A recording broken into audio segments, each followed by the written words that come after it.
Students, आज जो है हम हमारी सेकंड यूनिट जो है उसके बारे में डिस्कस करेंगे। हमारी जो फर्स्ट यूनिट थी some basic concepts of chemistry वो पूरी हो गई, ठीक है।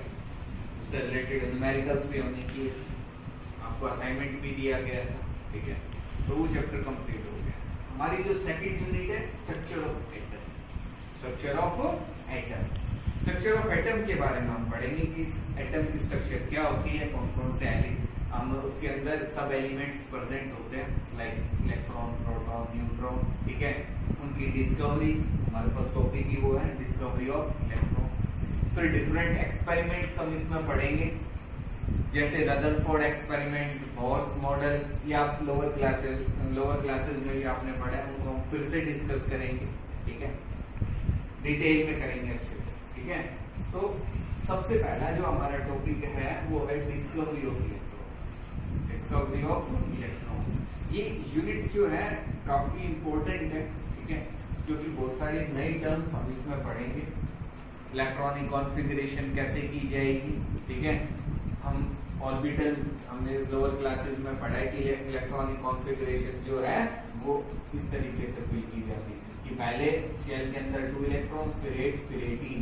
अब हम नई तरीके से देखेंगे इलेक्ट्रॉनिक कॉन्फ़िगरेशन को, क्या होता है, ब्लैक बॉडी क्या होती है, उसके बारे में, ठीक है।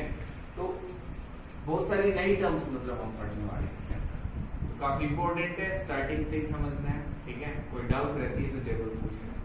तो फर्स्ट जो हमारा टॉपिक है वो है डिस्कवरी ऑफ इलेक्ट्रॉन। एक सब एलिमेंट होता है किसी भी आइटम का, जिसके अंदर कौन से पार्टिकल इलेक्ट्रॉन एक उसमें होता है। तो हमें कैसे पता चला कि इलेक्ट्रॉन, हमने कैसे डिस्कवर किया वो पार्टिकल है, कैसा उसका नेचर है, उस पर कितना चार्ज होता है, कैसा चार्ज होता है, नेचर ऑफ द चार्ज, वो सब हम इसके अंदर पढ़ेंगे, ठीक है।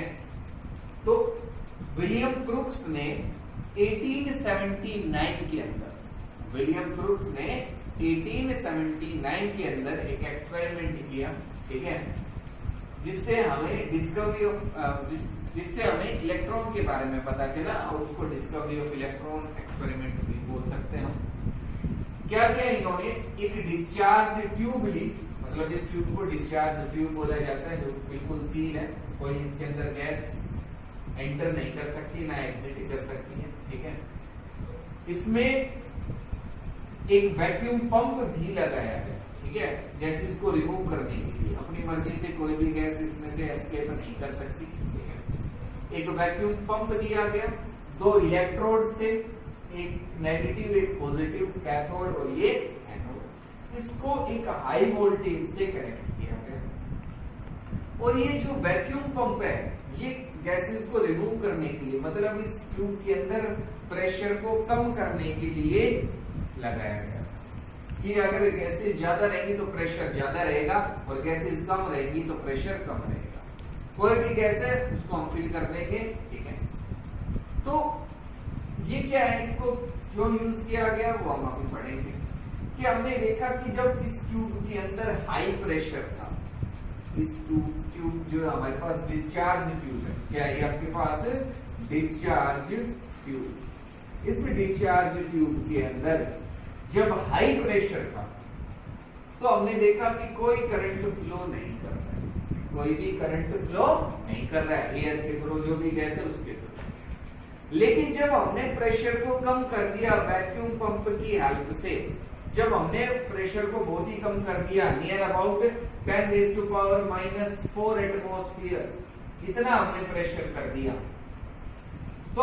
तो हमने देखा कि इसके अंदर करंट फ्लो कर रहा है, और कुछ पार्टिकल्स जो हैं वो हमें मूव करते हुए दिखाई दिए, या हम कह सकते हैं कि हमें कुछ रेज ग्रीनिश कलर की, ग्रीनिश येलो कलर की कुछ रेज थी, ग्रीन कलर की हम बोल सकते हैं, वो मूव कर रही थी from cathode to anode, from cathode to anode, और इन रेज को कैथोड रेज बोला गया। इन रेज को क्या बोला गया, कैथोड रेज, ठीक है, क्या बोला गया, कैथोड रेज। अब इन रेज का नेचर कैसा था, क्या ये सच में मूव कर रही थी कि हमें दिखाई दे रही थी? अब हमें ये पता करना था कि ये जो रेज है क्या वो एनोड तक पहुंच रही है या एनोड की तरफ जा रही है, नहीं जा रही, इनमें कोई पार्टिकल है या नहीं है, उसको भी हमें वेरीफाई करना था, डिटरमाइन करना था। तो उसके लिए हमने क्या किया, जो एनोड थी हमारी उसको परफोरेटेड बना दिया, परफोरेटेड एनोड का यूज किया। इट मींस ये जो एनोड थी हमारे पास, इसमें हमने होल्स कर दिए, बहुत सारे होल्स कर दिए, परफोरेटेड बना दिया। और यहां हमने फ्लोरोसेंट मटेरियल का यूज किया। किसका यूज किया? फ्लोरोसेंट मटेरियल का। ये हम कंफर्म कर रहे थे कि ये जो रेज आ रही हैं ये कैथोड से एनोड की तरफ ही आ रही है, इसको हमें कंफर्म करना था। तो हमने क्या किया कि एनोड को परफोरेटेड बना दिया। कैसा बना दिया? परफोरेटेड, मतलब इसमें स्मॉल होल्स कर दिए हमने। और यहां हमने फ्लोरोसेंट मटेरियल का यूज किया। फ्लोरोसेंट मटेरियल जो हम ले सकते हैं जिंक सल्फाइड, क्या ले सकते हैं? Zinc sulphide. फ्लोरोसेंट मटेरियल का मतलब है कि अगर इस पे कोई भी पार्टिकल स्ट्राइक करेगा तो वो अपना स्पॉट छोड़ जाएगा, उसका जो स्पॉट है वो इस पे दिखाई देगा कि ये जो फ्लोरोसेंट मटेरियल है इस पे आके कोई भी मटेरियल, कोई भी सब्सटेंस अगर स्ट्राइक करता है तो उसका स्पॉट जरूर क्रिएट होता है, उसका स्पॉट जरूर क्रिएट होता है। तो अगर ये पार्टिकल्स इन रेज में अगर कोई पार्टिकल्स हैं या अगर ये रेज यहाँ स्ट्राइक करेंगी तो डेफिनेटली वो कोई ना कोई स्पॉट क्रिएट करेंगी। अगर ऐसा होगा तो हम कह सकते हैं कि हाँ ये जो रेज है वो कैथोड से कहां जा रही है? एनोड पे।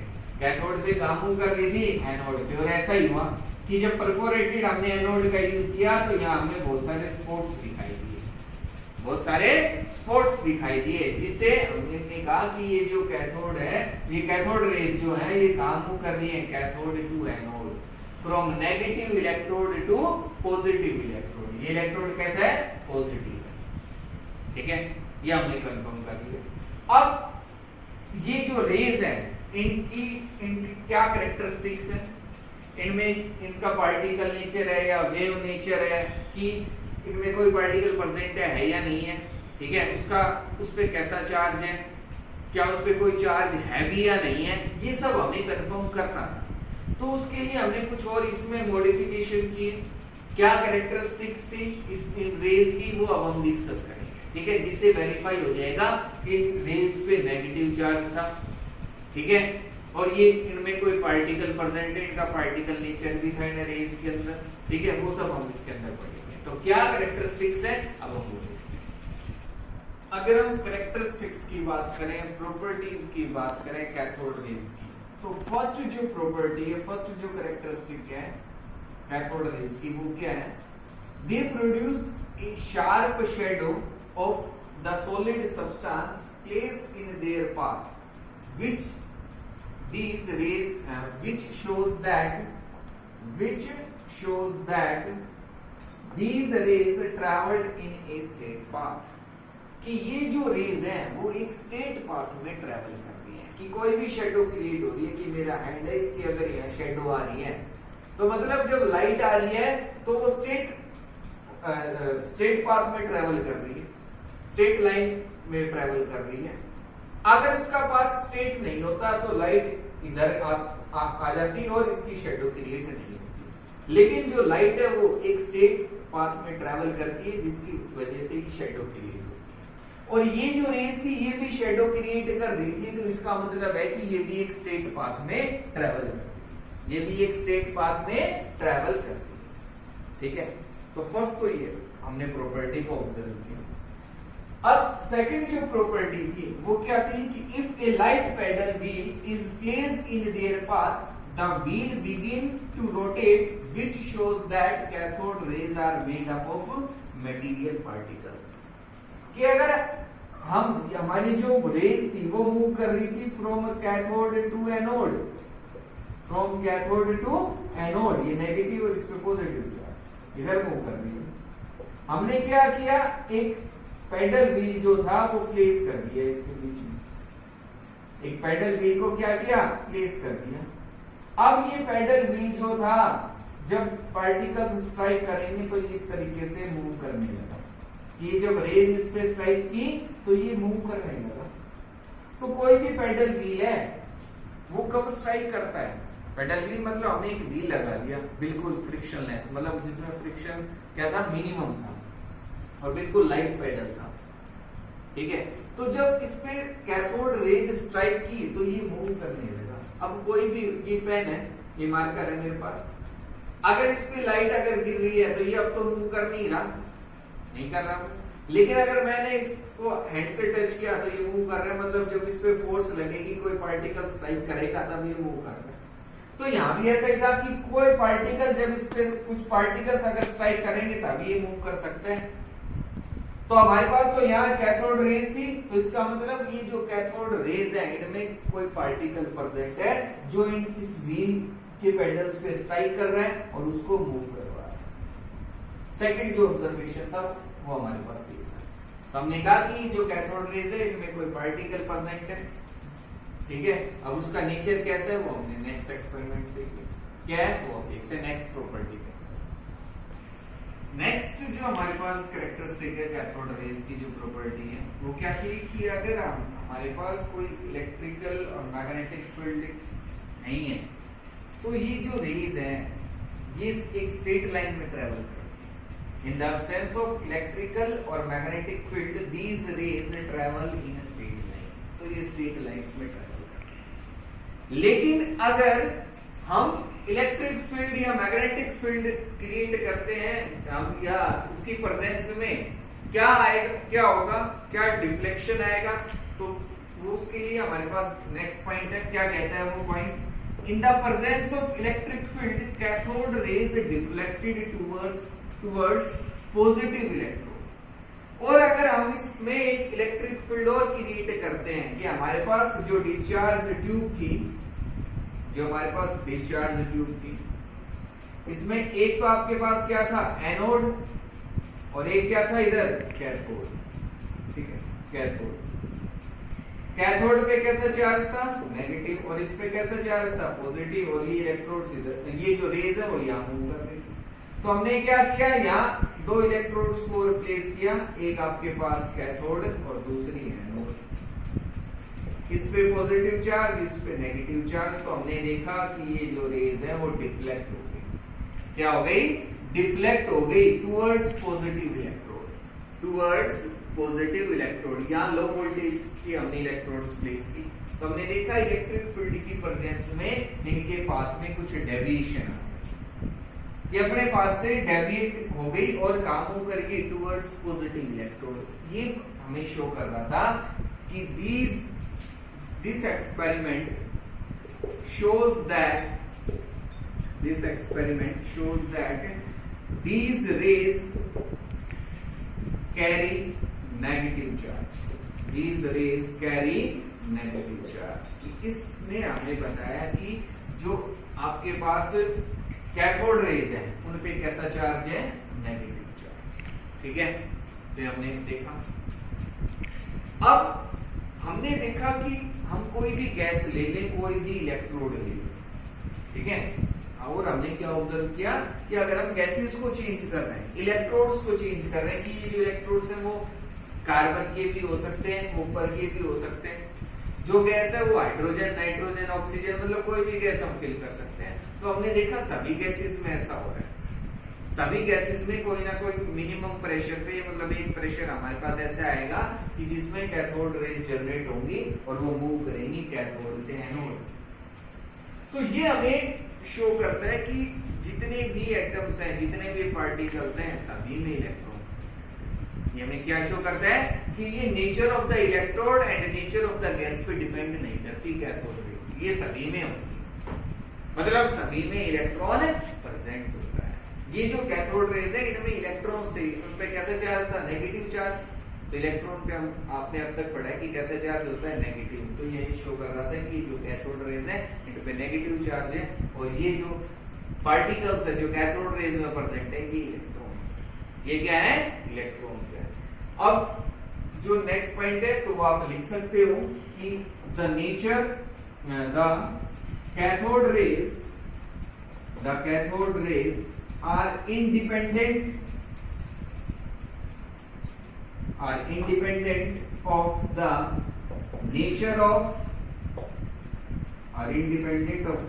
of cathode independent of the nature of electrode and gases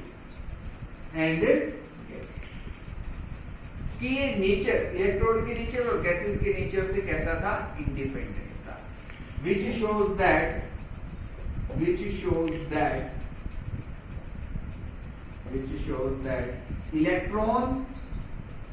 electron is a constituent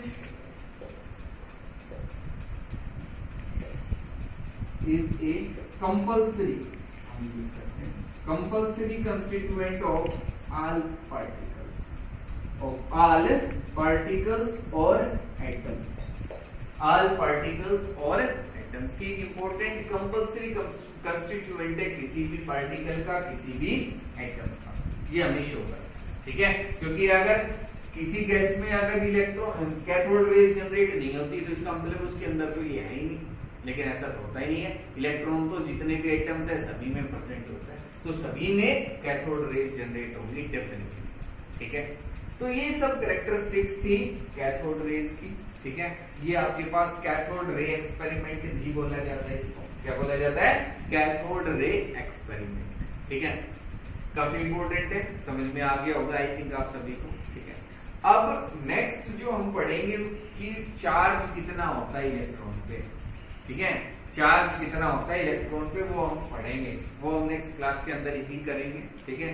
उसके लिए भी हम एक एक्सपेरिमेंट पढ़ेंगे जिसमें हम देखेंगे वो एक्सपेरिमेंट हमें डिटरमाइन करेगा कि किसी भी इलेक्ट्रॉन पे कितना चार्ज होता है, ठीक है। तो उसके बारे में हम पढ़ेंगे, या उसका कितना मास होता है ये भी हम पढ़ेंगे, ठीक है। किसी भी इलेक्ट्रॉन का कितना मास होता है ये सब हम पढ़ेंगे, तो उसको हम नेक्स्ट क्लास में करेंगे, ठीक है। Thank you.